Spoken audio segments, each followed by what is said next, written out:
So the Galaxy S26 Ultra is coming tomorrow and it's very exciting. There are so many offers and deals I will tell you in a minute, but do have a hands-on look at a real Galaxy S26 Ultra, and that is the craziest part of it. So first and foremost, the change. The 6.9-inch M14 OLED panel is going to be a big change. It's similar in size to the S25 Ultra, the 6.9-inch size, but M13 to M14 is a big deal because it's now a 10-bit panel, so HDR content will be much more better. Color accuracy is going to be on point. Plus, it's a COE panel, which is a color on encapsulation kind of display. Thickness is reduced by about 20%, so that means you can fit a better display in a smaller chassis, means the phone can get thinner.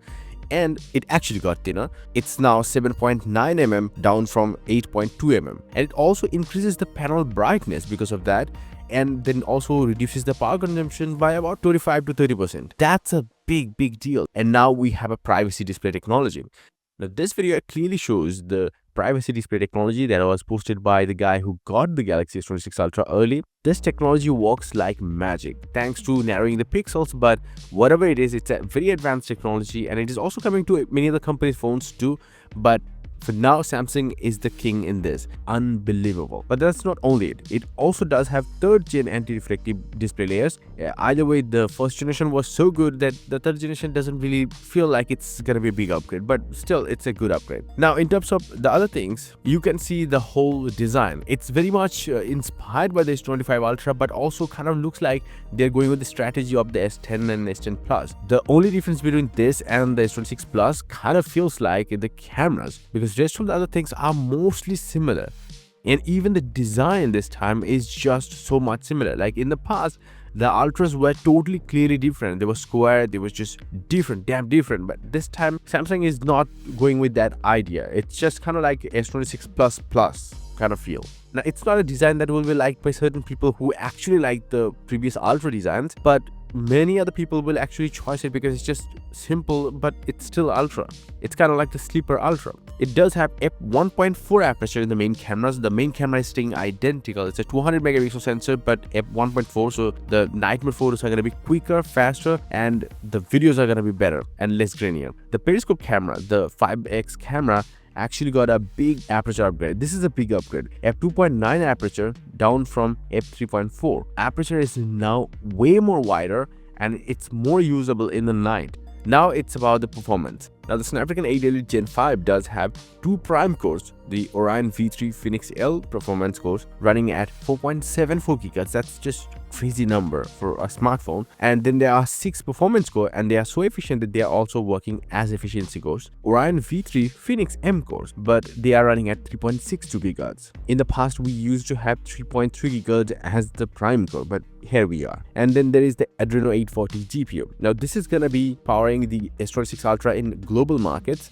but in S26 and S26 Plus, they're going to be also the Exynos 2600, but restricted to certain markets like European markets and South Korean markets. Anyway, in terms of performance numbers, the pre-release software actually shows that in Antutu, it's scoring about 3.72 million, and in Geekbench, it's 3648 on the single core. In the multi-core, it's about 10,898. And there is also the wildlife extreme stress test. You can see the result. What I'm trying to say is still pre-release software, so just don't believe in it too much, but the performance will be more or less close to it in the final software update. Anyway, that's not only it. There are a few other things. The weight has been reduced by about 4 grams from 218 to 214. Good change. But also, the globally you will be able to buy 16 GB and 1 TB model if you're into that.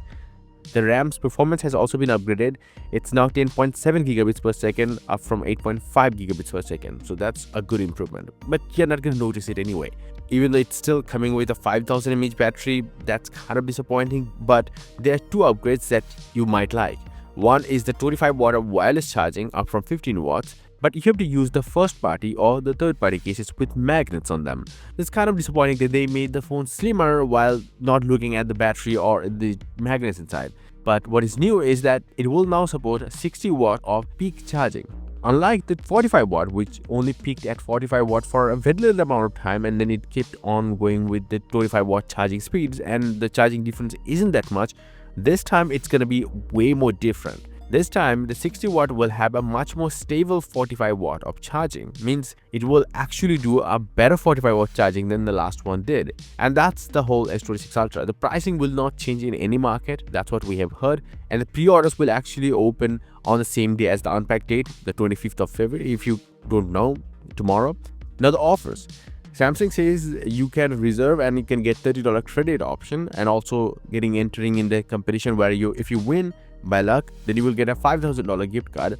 Normally, anyone will get a $900 additional saving if you do trade in your device, the older device, to get this new one, or you will receive $150 credit with no trade-in when you reserve and pre-order on Samsung. So that's the deal.